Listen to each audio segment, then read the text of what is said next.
ওরে কেমন করে ঘুমাও তুমি,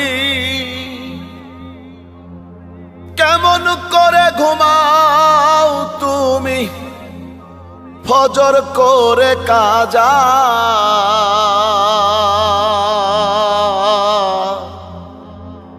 এমনও তো হতে পারে